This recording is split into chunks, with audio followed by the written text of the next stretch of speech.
The Dharma, incomparably profound and exquisite, is rarely met with even in hundreds of thousands of millions of kalpas. We now can see it, hear it, accept and hold it. May we realize the true mind of the Tathagata. Today is the fifth day, yes. Let me think about this. I think it's the fourth day. At any rate, we're in the middle of Sesshin.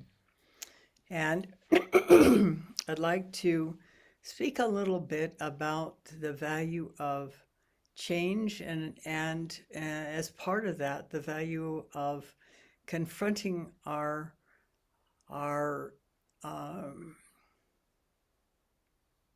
insecurities, maybe is the right word, except we may not even know we've got insecurities.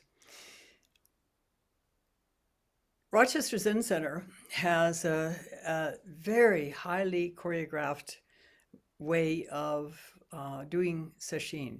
It's been that way from almost the very beginning, not quite the very beginning, because they had some unusual aspects to the early sesshin, such as ordering out Chinese takeout for their meals.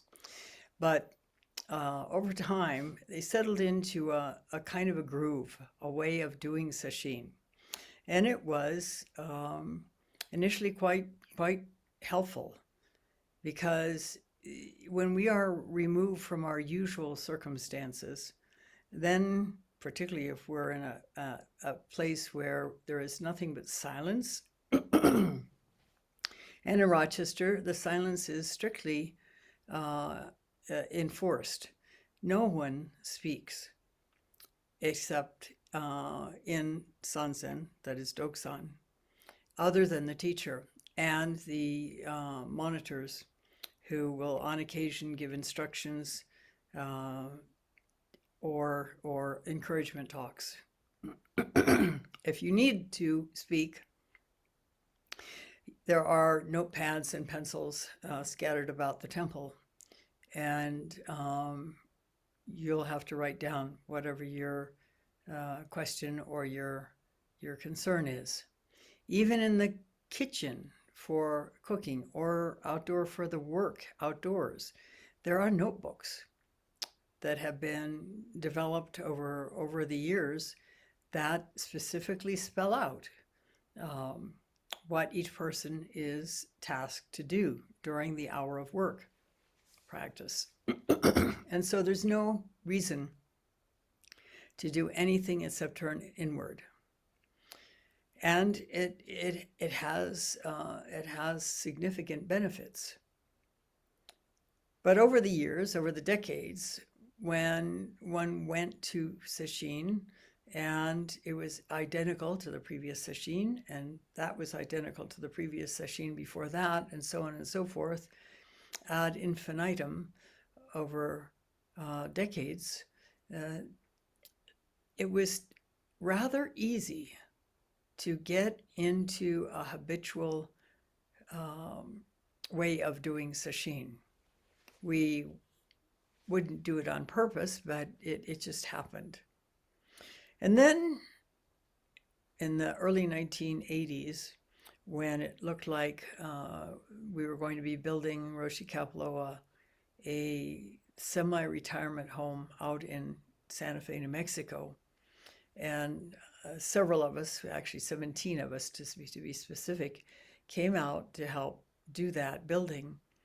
Then Roshi began to come out during the summer for sesshin. And we rented Bodhi Mandala, as it was called then. It's now called Bodhi Manda, over in the Heimas Mountains, a Rinzai retreat center under Joshu Sasaki Roshi at the time. Now, I believe it's independent under the woman who was running it for many decades. I don't know the exact details, and it's not important at this point, but it still exists. It was a former Catholic monastery, and as such, it was very differently laid out than the Rochester Zen Center or other temples And in addition, because it was Rinzai, the people going to sesshin there sat facing into the zendo, as we do here. And the zendo floor was pine and highly figured. It was pretty highly patterned. I mean, not on purpose, it just happens to be that's how the wood came. And it was a fairly rough built place. There were dormitories, 2 dormitories with multiple bunk beds. And early, before one sesshin started, one attendee was doing yoga on his top bunk and managed to fall off and break his shoulder. But it was because it was the summer, it was also during the rainy season, and Hemis Springs, where Bodhimanda is in a canyon. And during the rainy season, every afternoon, the storms would come roaring, literally roaring up the canyon, with winds blowing the rain horizontally at great force all the way up there, including at the temple. And it was also June, where there, for some reason, although we don't have them here so much, in fact, I have yet to see one, though that might be what's eating the squash plants out in the garden. There were tremendous numbers, flocks of June bugs, and they crawled into everything. So you tried to get into your bed, such as it was at night, and it was full of them. And as well, initially, the Sanzen waiting area was out on the vast deck. But I remember one remarkable sesshin where my Dharma brother Danon, who was the head monitor at the time, had to call everybody in, and instead of people being out ringing the student bell, he just signaled to each person next in line as the previous person came back into the zendo. The sound was deafening between the wind, the force of the rain, and the thunder. It was quite enlivening. And it was a situation, an environment that prevented any of us from doing, as Roshi Kapleau would have said, business as usual. In addition to that part of the environment, the temple had hot springs on its property. And so we had access to the hot springs on alternate nights, men one night, women one night, and so on and so forth. And one work period, the Bodhi women who were still in residence at the time, the residents stayed in residence even during our sesshins. That was part of the deal. And they decided to come down and enjoy the hot springs. So they came down and peeled and walked in just as a group of our folks were weeding around the hot springs. Interestingly enough, one of the people who was in the weeding group had a kensho that next day, actually. But what was happening was that people were having kensho left and right.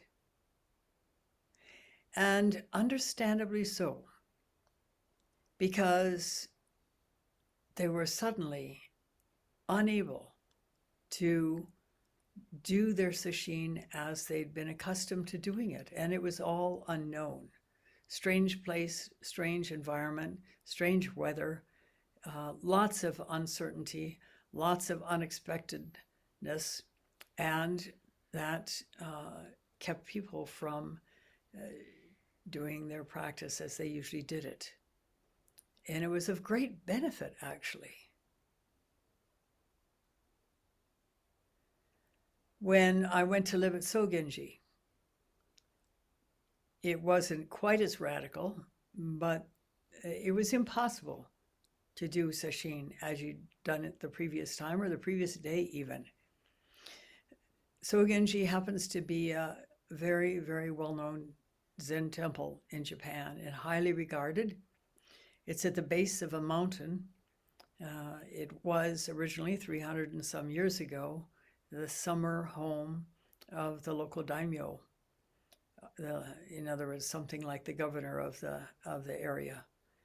And he donated it to as a Zen temple, brought in a priest, brought in also a tea master, by the way. So it's also the headquarters for a tea school that still is extant. And he did this for the benefit of his father's soul, even though in Buddhism we don't talk about souls. After his father died, sounds like his father may have been something of an irascible type, and so his son felt like he needed some pacifying, and that was the term, pacification of his father's soul. After his father died, he donated it for the use of a temple. And Hakuin actually was the teacher of that daimyo. And so there are 3 original Hakuin scrolls in the possession of the temple. And every so often they are displayed. Because it's so popular, and because it's at the base of a mountain, a very small mountain, I have to say, something that we might rather call a very large hill in the United States. It takes you a while to hike to the top. It's not a quick trip, but there are paths going up to the top and paths leading all over the place. You can actually go all the way into town from the top of the mountain. And frequently there are people coming to hike up and bathe, do forest bathing as it's called. They don't actually take baths, but it's bathing in the essence of the forest energy. It's just something that is highly regarded in Japan, possibly because they are so crowded in their cities and villages. And on occasion, somebody will poke his head into the open doorway of the zendo and have to be asked not to come in. In addition, there was a group of moms who would regularly bring their toddlers to play near the front gate of the temple. And so you'd hear the women chatting, you'd hear the kids playing. And periodically there would be a pilgrim coming to get his pilgrimage book stamped by the temple, or somebody coming to pay respects to the Ikeda clan graves, which were up behind the main building. And then during certain times of the year, there were airplanes that would fly overhead, small airplanes would fly overhead with loudspeakers advertising local sales. And other times when there was an election coming up, cars would patrol, again with loudspeakers.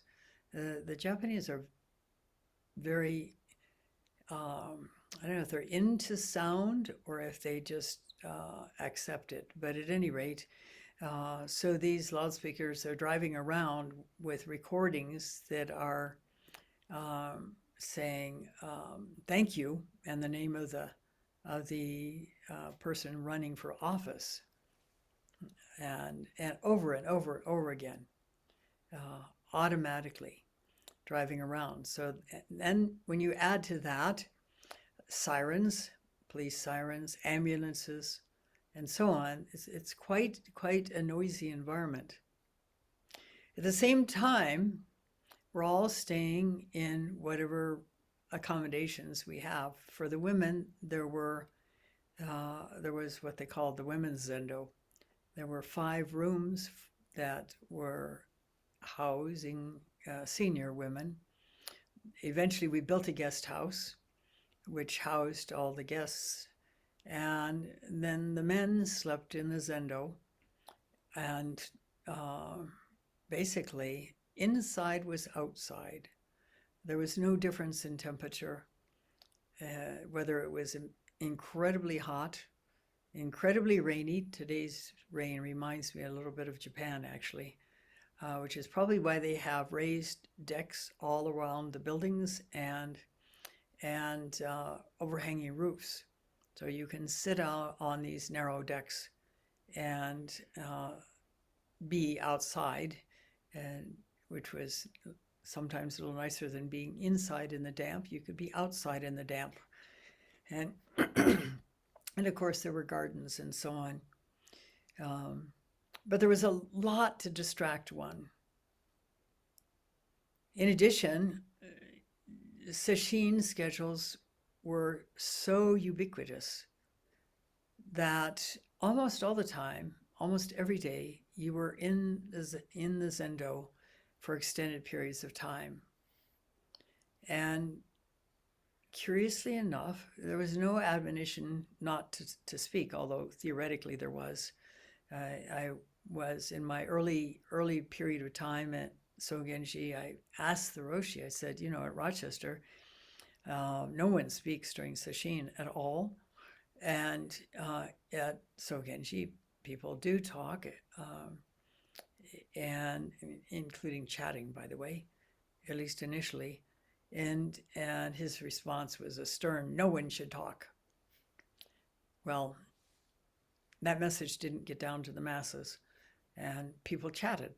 However, what I witnessed was, even in that cacophonous environment, people's practice began to go deeper, and it began to go deeper solidly.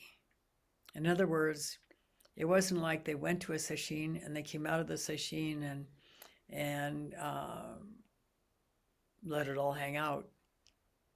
They went to sesshin, and of course the next sesshin is only going to be a few days away, not even a week away, and they just kept nose to the grindstone. It was actually quite a wonderful environment for anyone who wants to do deep, ongoing, one might say relentless, but that has connotations that I don't know if I want to add in here, practice. We come close to that when we do our paired sesshins. For example, last fall we did October and November within a few days, less than a week apart. Then there was Rohatsu. Then January and February were very close, again, less than a week apart. And so were March and April. And then it went to individual sesshin. This was the next sesshin after the March-April duo. And with that kind of concentration, and with people coming to all of those sesshins, it was about as good as you could get in the United States, where people have jobs and people have families, and there are holidays. For example, this year we will not be able to do the October, November. It'll have to be September, October, because of conflicts in people's schedules. But we do at least one pair in the fall and at least one pair in the spring. I'm planning to do the 4 in the early spring in 2023 as well, because it is so effective in bringing people deep.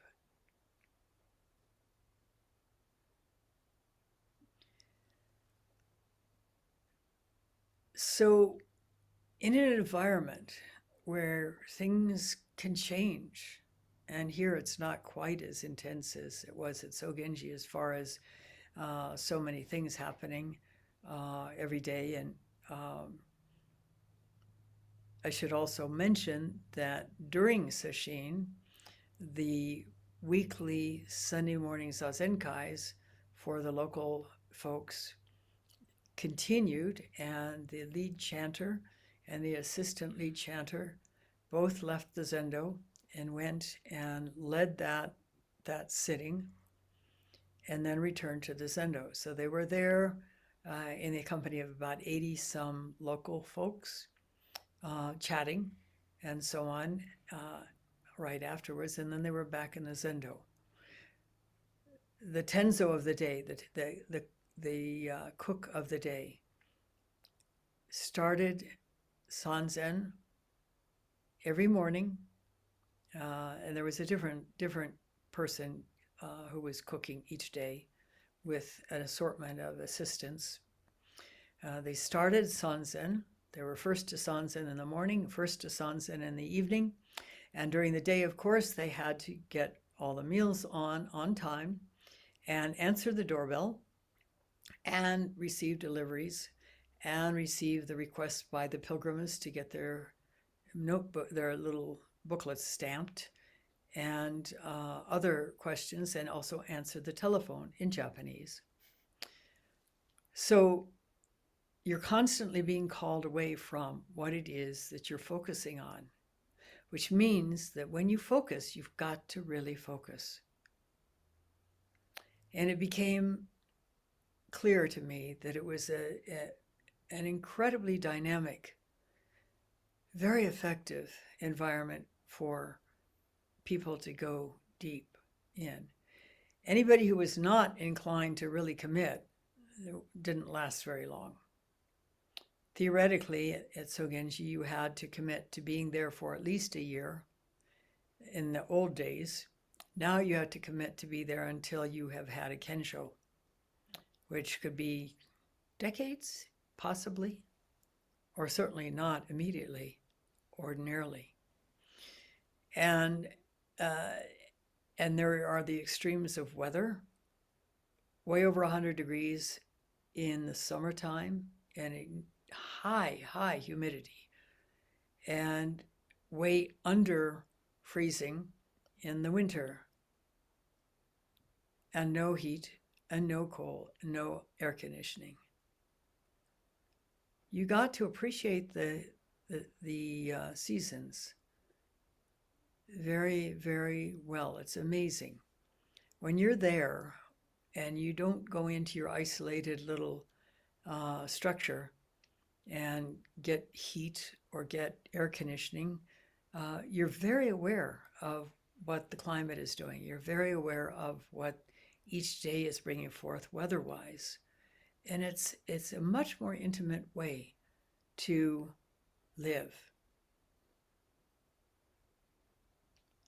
But to do that ongoingly is a challenge for many people. And there were people who really couldn't handle it.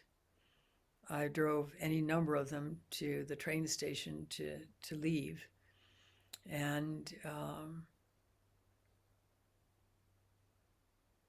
it should have been, people should have been vetted a little bit more carefully, but that was the way it was done.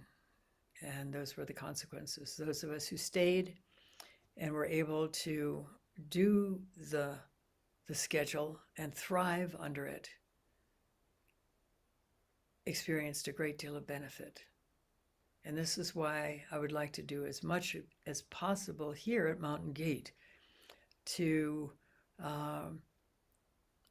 embody that to the point where American culture will accept it. Right now, we're in a less strenuous period of practice. And in addition, of course, we have the Regaining Balance retreats for women veterans with PTSD, which are not Zen retreats. These are very, very different retreats. They're short retreats, and we teach, while we do teach the Susokan, the extended out breath, they only do half an hour of meditation in the morning and half an hour at night. And there's a lot of free time built in, and we teach them tools to help them work with their post-traumatic stress, and we take them for walks in the forest. And by the way, anyone who wants to walk in the forest, we're open now. The areas around the Calf Canyon Hermit's Peak fire are still closed, as are the areas around the most recent fires, additional fires, but we're open. In Tibetan Buddhist practice, there is also a version of practice where they do wilderness, relatively remote retreats. They have a particular program that involves many things that we don't normally do in Zazen, but the whole point is the same, to push us against our habitual mind states and help us face where we're caught and work with becoming free of those caught places. And let me share from you this is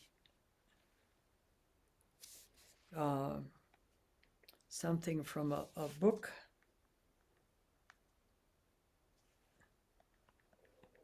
called Into the Haunted Grounds that speaks to this. It was joyful to experience this as someone, actually a teacher, a Tibetan Buddhist teacher, speaking of his first one of those particular type of retreats. It was joyful to experience the world free from politics and the hustle and bustle of the city. There was a feeling that I was alone, cut off from human civilization, completely isolated. In that sense of being alone, it was much easier to get to know myself, explore who I am, and see all my karmic and psychological patterns. Nonetheless, I sorely felt the absence of my familiar environment. There was a continuous haunting sensation just below consciousness that something was missing. It could have been as simple as missing a warm bathtub or a delicious hot dish of ravioli. This sense of something missing was also part of the discomfort, part of the sense of shaking my consciousness to allow it to open to a new level up. I remember the happiness I felt from being in the pure natural world, away from human drama. But at the same time, I realized how attached I was to people, good food, a comfortable bed, and reading books. These were not available. This was the first challenge that confronted me. An insight dawned in me at the way we human beings can be lost in comforts physically and psychologically.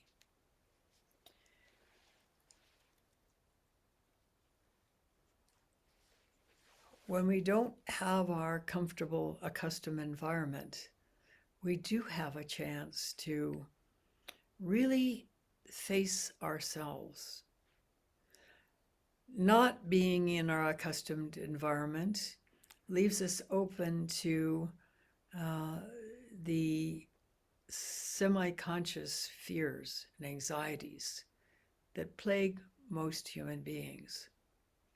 And we have a chance then to work with them. And there's a little bit more about that.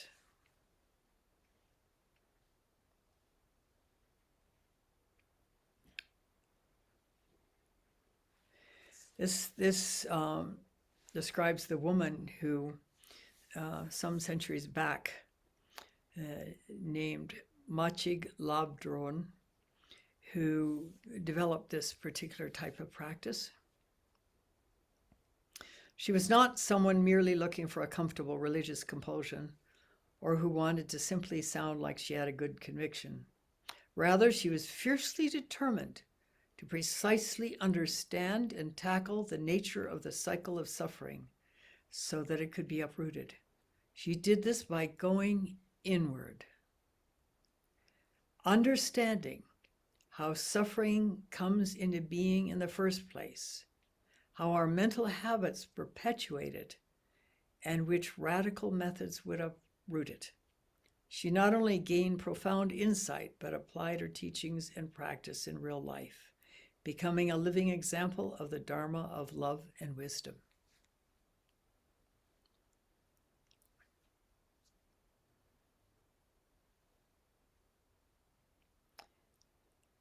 And in another part from that same book, so many people are stuck in their internal conflicts, not knowing how to bring about swift inner transformation. Fear, jealousy, and hatred are all invited in with a spirit of love and acceptance. Not only are they welcomed in, but we even visualize offering them a feast. We imagine our neuroses in an archetypal form, like demonic beings, hungry ghosts, or green-eyed monsters. But they're not treated as an enemy within that should be suppressed. Instead, this practice brings all of them into awareness with such a positive attitude that their energetic grip on our psyche is diminished.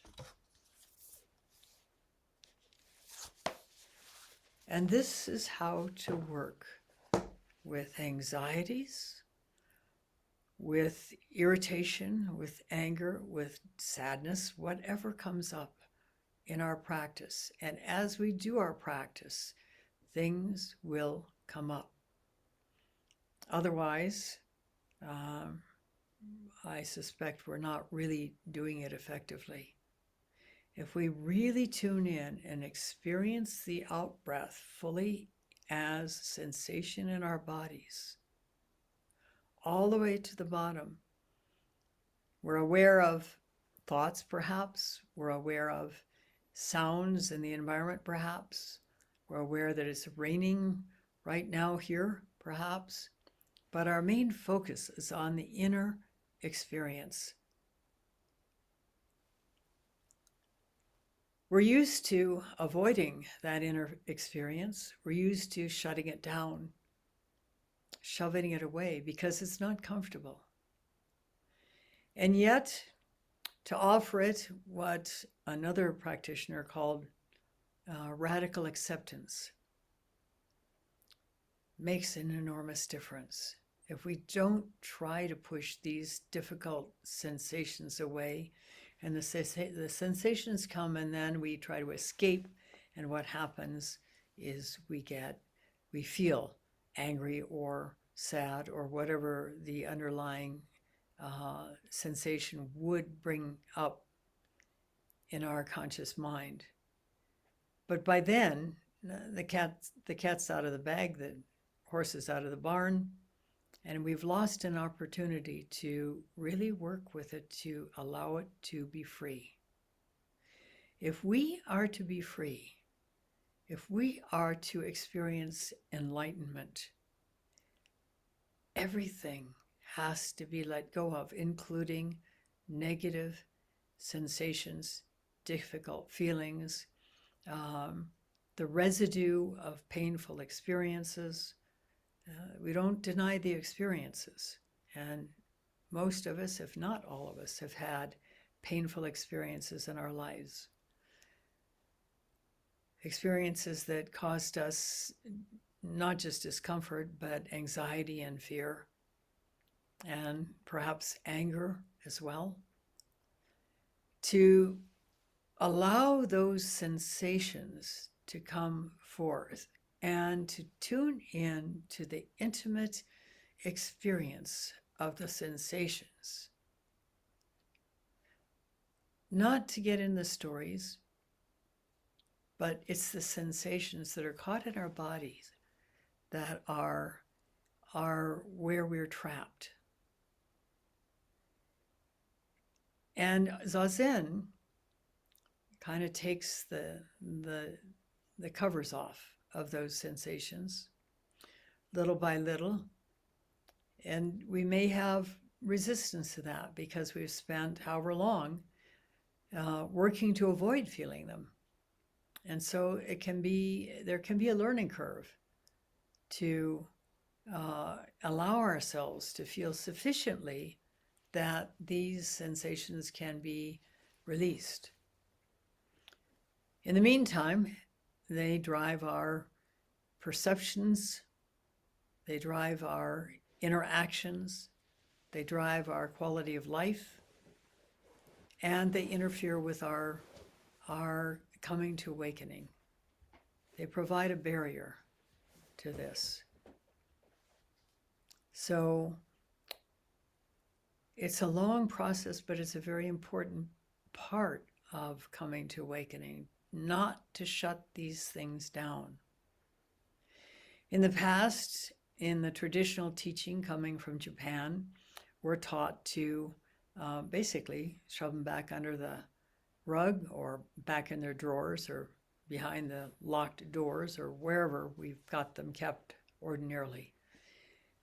And unfortunately, what that results in is they're being active in the background, whether we want them to be or not, and we're not conscious even of those perceptions, driving our perceptions or misperceptions really, and interactions in life.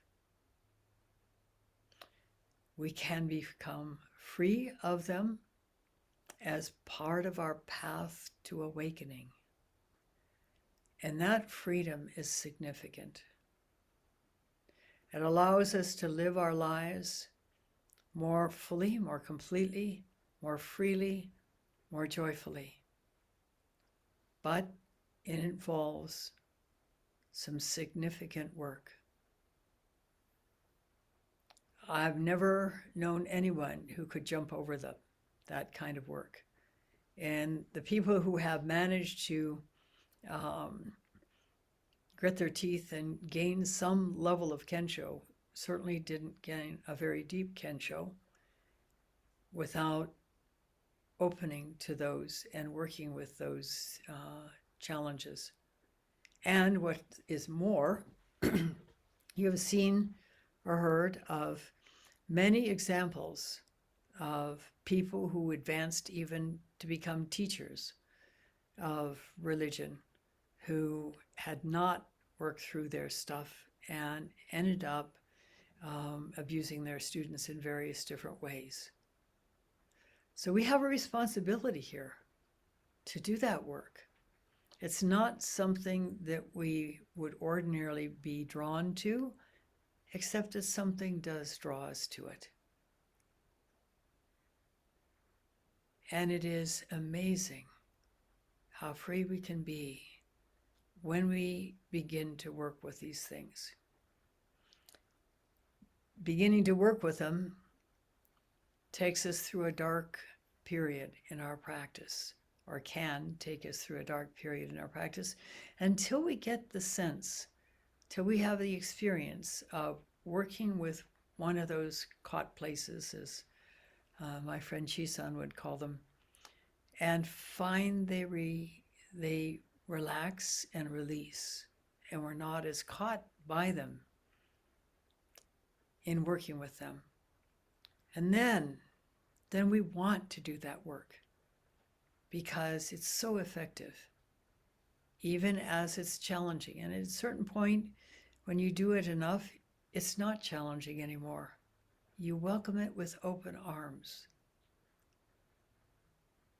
And it's effective. And I don't know any other effective way. So if you're willing to take the bit in your mouth and go the length, this is tremendous. You won't regret it. Your life will change for the positive, even as it's not going to be an easy path. You can do it. You're drawn to doing it. Otherwise, you wouldn't be sitting here listening to this talk. So I applaud your courage. I encourage you to keep going because it will be so worth it. I thank you for listening. Let's stop now and recite the 4 vows.